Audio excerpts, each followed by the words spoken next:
generous view, and the generous view is that you are a young man who made a series of terrible, terrible, very, very bad decisions. The less generous view is that you have committed a massive fraud, that this is a Ponzi scheme, a manipulation of the system. And I want to start there because I think that there's so many people who have that question, which is, what is this?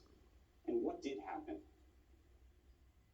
Yeah, look, thanks for having me. And at the end of the day, I was CEO of FTX. And that means whatever happened, wherever it happened, I had a duty. I had a duty to all of our stakeholders, to our customers, our creditors. I had a duty to our employees, to our investors, and to the regulators of the world to do right by them, to make sure the right things happened at the company. And clearly, I didn't do a good job of that. Clearly, I made a lot of mistakes or things I would give anything to be able to do over again.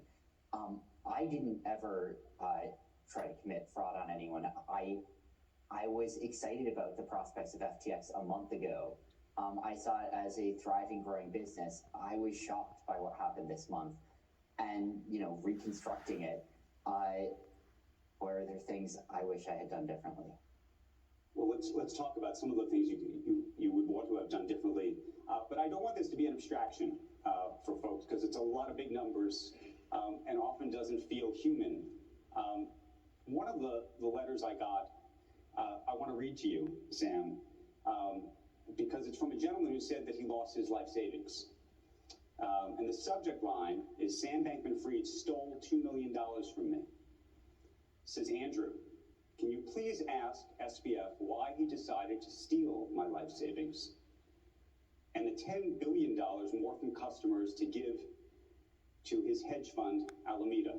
Can you ask him why his hedge fund was leveraging long all of these S coins? I'm going to keep it polite for the kids. Please ask him if he thinks what happened was fraud. These are the kinds of letters that I've been getting repeatedly over the past several days. What do you tell this man? Yeah, I'm deeply sorry about what happened. Here's, the long and short of what happened. And I'll start by saying, just to make a distinction here, you look at the US platform, you look at the international platform. The US platform, it's a US regulated platform with American users. To my knowledge, that's fully solvent, that's fully funded. And, I believe that withdrawals could be opened up today and everyone could be made whole from that none of these problems plagued the US platform. Then you look at the international platform, for their non-US users. And, as the letter says, Alameda Research did have a long position. And the international platform, it's a margin trading platform, it's a derivatives platform. It's a platform where all the clients were, going on, placing something as collateral, and using that to put on a position, whether that's a futures position, a spot position, a borrow.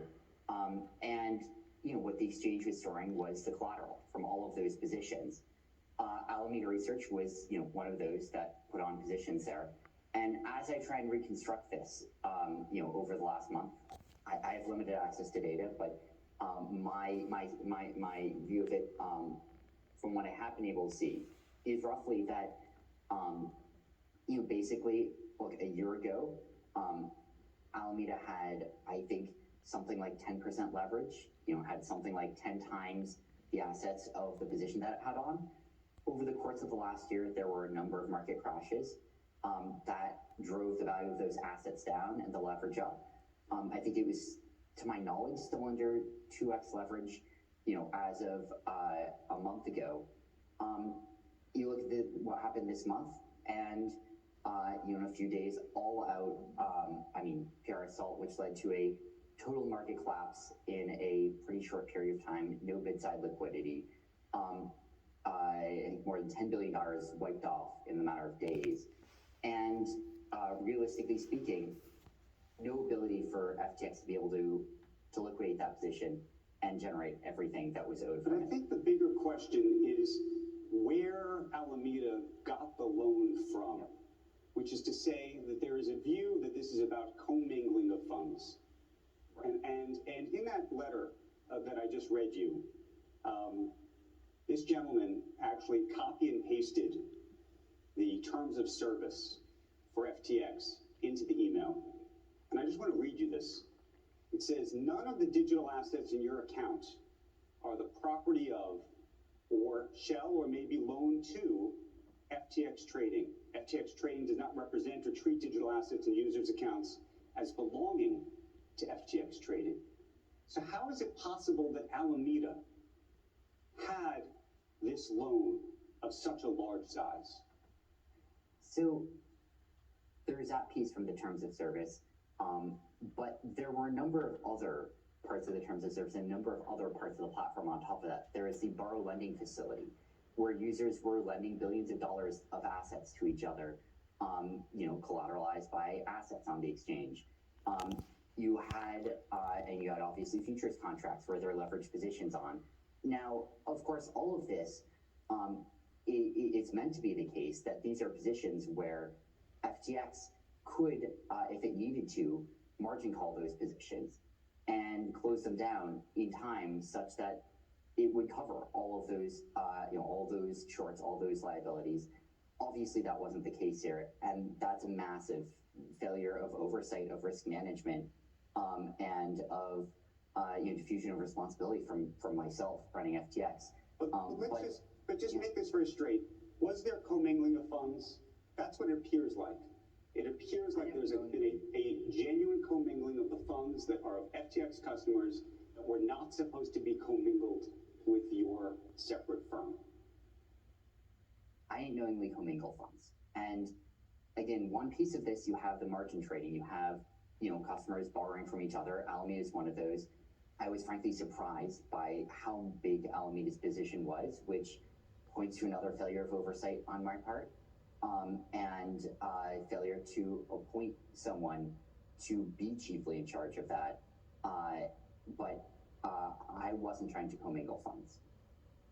Let me ask you this. The Wall Street Journal reported that Carolyn Ellison told Alameda staffers that Alameda used FTX client funds to cover loans that were being recalled because of the Luna-triggered credit crunch. Carolyn says that she, Sam, Gary were aware of this.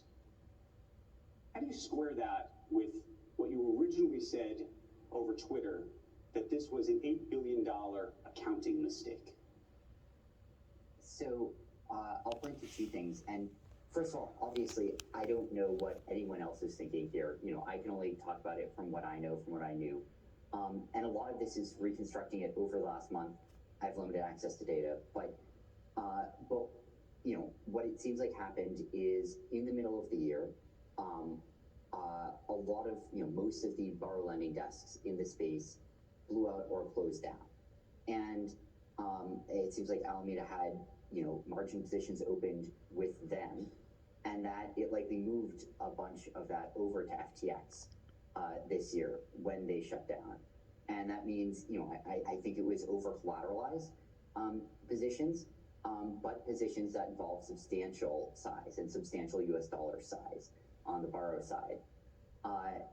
In terms of the accounting mistake, again, looking through what happened, I think that there is a substantial discrepancy between what the financials were, what the audited financials were, the true financials, what the exchange understood. All of that was consistent, versus what the dashboards that we had displayed for Alameda's account there, which substantially under-displayed the size of that position. And so that's one of the reasons that I was surprised when we dug into everything at how big that position had become.